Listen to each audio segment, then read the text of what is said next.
A questão. Bom dia, estamos fazendo o nosso segundo encontro e continuar falando a respeito de ideologia. É um assunto muito pertinente para nós brasileiros atualmente, porque, como eu disse na primeira aula, ele está na crista da onda. Muita gente fala a respeito disso. Ou mesmo pessoas que não falam, falam muito embasadas em ideologias. Muitas delas sabem que são ideologizadas, outras nem tanto. Nós vimos que o conceito amplo de ideologia é o conceito trabalhado principalmente por Karl Marx e Friedrich Engels. E esse conceito ele é o que nós chamamos de sentido negativo da ideologia. Significa o quê? Significa que a ideologia concebida dessa forma é uma espécie de venda que nos é posta nos olhos para que nós não enxerguemos as coisas e hajamos de maneira como os outros nos guiam. Em outras palavras, uma pessoa ideologizada é alguém que não age pela própria cabeça, mas pela cabeça dos outros. Nós estávamos, na aula passada, averiguando as características da ideologia. E já trabalhamos algumas, ficou faltando a lacuna, que de algum modo eu até já fiz, mas tudo bem repetir. A lacuna é a ocultação de algo que não pode ser explicado ou explicitado, senão ela desmascara a ideologia. Eu falei que, pela lacuna, o que eu faço? Eu vou fazendo um discurso, e quando de repente vem uma ideia, uma palavra, que pode bagunçar o meu discurso, aí eu, opa, salta essa aqui, deixa essa aí, como se fosse aquele negócio lá que os professores, as tias lá do jardim de infância costumam fazer, complete a lacuna. Aí o Brasil foi descoberto em aí, lacuna. Então, no discurso ideológico, faz-se a mesma coisa. Põe-se uma lacuna e aí o discurso... Só que aqui há uma diferença dessa história lá do jardim de infância. É que a lacuna posta aqui no discurso, ela não é preenchida com nada. O discurso tem que aparecer com essa lacuna mesmo.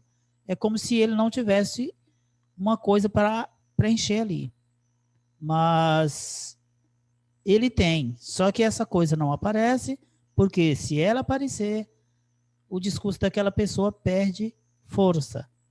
É como se eu fosse, por exemplo, defender, sei lá, uma ideia religiosa, vamos pegar por aqui. Digamos que uma pessoa quer defender o monoteísmo, que só existe um Deus. E aí ela vai fazendo um discurso valorizando tudo aquilo que vai a favor da existência de apenas um Deus. Mas num dado momento ela pode pegar um pequeno trecho, uma pequena ideia que joga a favor da existência de vários deuses. E aí essa pessoa naturalmente, opa, isso aqui eu não posso botar, senão acaba com o meu discurso. Contradiz o que eu estou dizendo. E ela não bota, isso é o que nós chamamos lacuna. E depois temos a inversão, que é o quê? Pela inversão, ocorre que a realidade é posta trocando-se o que é causa pelo que é efeito. Então, se você olha, por exemplo, a questão da pobreza, hoje você vai ver que muitas coisas são postas como causa da pobreza e, na verdade, elas não são a causa, elas são o efeito. Então, o cara não é pobre porque ele é preguiçoso, por exemplo. Ele é pobre porque, digamos, não haja emprego, pode ocorrer que exista distribuição desigual dos bens produzidos na sociedade, exista acumulação daquilo que ele rende. A pessoa pode render muito, mas o que ele rende, o Estado se apropria. Então, a pobreza aí, ela é o resultado do jeito de ser da sociedade. Então, nesse tópico, nós temos exatamente isso, o tópico da inversão. A realidade é posta como invertida quando nós dizemos que uma coisa que é causa de algo, na verdade, ela é o efeito. Ou então, quando algo que é o efeito, nós dizemos que é a causa. Ok? Então, nesse caso aí, por exemplo, do cara ser pobre é o efeito de uma sociedade desigual e com essa configuração. Não é a causa, por exemplo, do cara não ser trabalhador. Vemos a ideologia em ação agora, que é o quê? A ideologia nas histórias em quadrinhos e em outras situações, como, por exemplo, na publicidade, na mídia e por aí vai. Mas vejamos inicialmente nas histórias em quadrinhos. Os quadrinhos, eles têm elementos ideológicos fortes. Desde que eu me entendo por gente, os quadrinhos, eles têm a ideia da mitificação de uma personagem qualquer. Então, se você pega o Superman, ele é a idealização do homem que tem tudo o que o homem comum não tem. Então, quando eu pego essa ideia e eu ponho isso como uma espécie de modelo, aí eu começo a ideologizar, porque no fundo eu estou dizendo que as pessoas devem lutar para ser super-homens. E onde é que está o aspecto ideológico mais gritante dessa história? Está no fato de que ninguém consegue ser super-homem. Por mais que nós sejamos competentes, fortes, ágeis, poderosos, nós seremos tudo isso, mas apenas como homens. Não é possível ser super-homem. E assim segue os personagens. Mas o outro aspecto dos quadrinhos que se sobressai como uma ideologização é o aspecto mais da separação, da criação da dualidade entre as duas partes da vida. Que é o quê? De um lado, o mal completo, representado no vilão, do outro lado, o bem completo, representado no artista, no que nós chamamos de artista. E isso é ideologização no sentido de que na vida real isso não existe. A gente não pode pegar uma pessoa e chamá-la, por exemplo, de má. Como não podemos pegar alguém e chamá-la de essa é uma pessoa boa. Ninguém é bom, ninguém é mal. Todo mundo é um pouco de tudo. E se a gente for averiguar assim, vamos fazer uma mensuração de se fulano é melhor que Beltrano. Se você pega na sociedade, normalmente você pega, sei lá, um pastor, um padre, aí se você, vamos comparar o padre, o pastor com o assassino presidiário. Você já vai, que coisa mais injusta de se comparar, né? Naturalmente, na sua cabeça já é claro que o jogo é vencido por aquele que é o líder religioso. E não é muito assim. Se a gente for fazer a mensuração, ajudar as pessoas. Opa, que ajuda, que não. Ser capaz de arriscar a vida para salvar alguém. De repente você vai ter, nossa, a pessoa que eu pensei que fosse a portadora de maiores virtudes, ela tem um monte de defeitos. E a pessoa que eu pensei ser a portadora de um monte de defeitos, ela tem um monte de virtudes. Mas os quadrinhos não fazem as coisas desse jeito. Eles não respeitam essa sutileza da vida. Eles botam logo o mal todinho para um lado e o bem todinho para outro. Isso é ideologizar, que é para as pessoas esquecerem os aspectos maus das pessoas boas e os aspectos bons das pessoas más. Por exemplo, frases do tipo dessa de que nós hoje repetimos à torto e à direito, de ficar falando que bandido bom é bandido morto, é uma idiotice sem tamanho, não faz o mínimo sentido essa frase. Quem é que é bandido? Quem é que é artista na história? O fato de você nunca ter sido preso não quer dizer que você seja melhor do que um bandido que hoje está preso. Ninguém nunca fez a medida, como eu acabei de fazer essa breve comparação. Se formos fazer a medida, você vai ver que muito pai de família é mais bandido do que muitos bandidos que estão na cadeia. E isso os quadrinhos não mostram. Isso é ideologizar. Não mostrar aspectos que fazem parte da vida. Na crítica feita aos quadrinhos, a gente tem várias expressões para que vocês não pensem que os quadrinhos sempre são assim ideologizados e eles fazem a cabeça das pessoas para o mal. Não, não é sempre assim.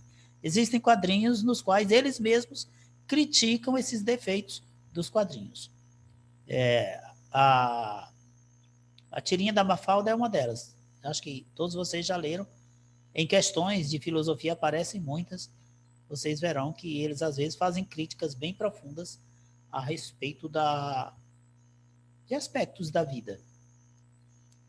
E aí a gente fala de um exemplo onde o Quino questiona os costumes, questiona a política, questiona o conformismo, os preconceitos. Sempre que os quadrinhos vêm com esse tipo de questionamento, aí nós dizemos que é um quadrinho desideologizado.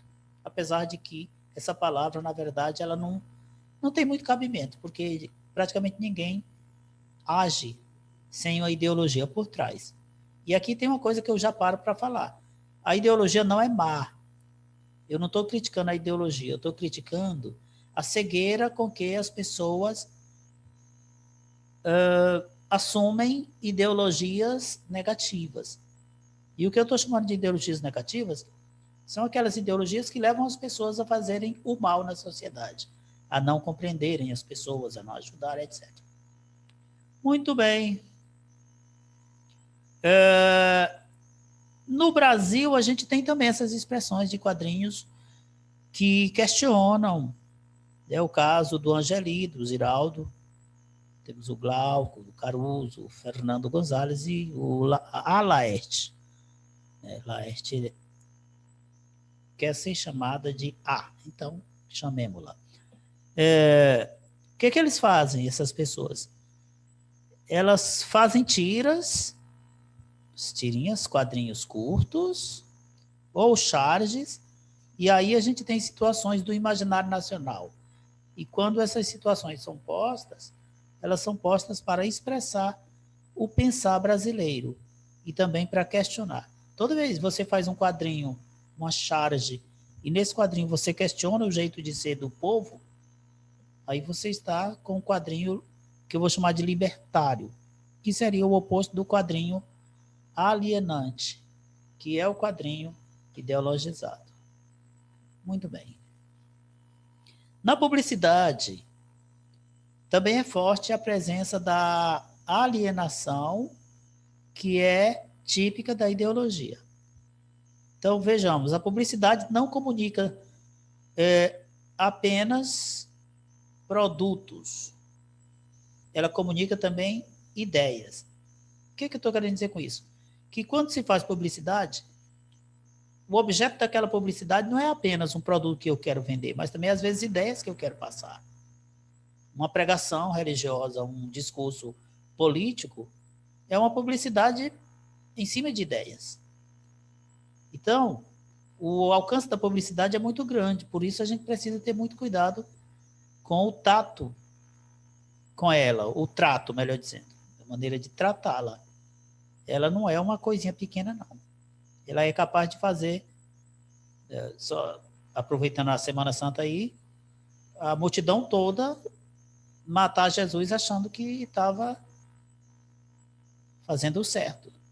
Assim como ela é capaz de pegar um imbecil, um idiota qualquer, e jogar no poder sendo de maneira tal que as pessoas acham que o cara é o máximo, ela também é capaz de pegar uma pessoa que é o máximo e fazer dele um ninguém. Foi o que aconteceu com Jesus.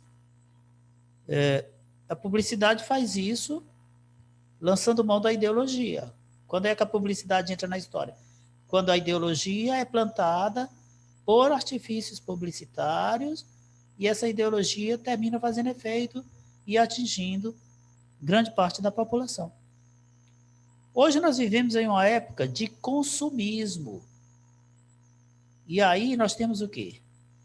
As pessoas podem e muitas vezes são levadas a comprar mais do que elas precisam. E aí você se pergunta, como assim? Por que que isso acontece? A ideologia.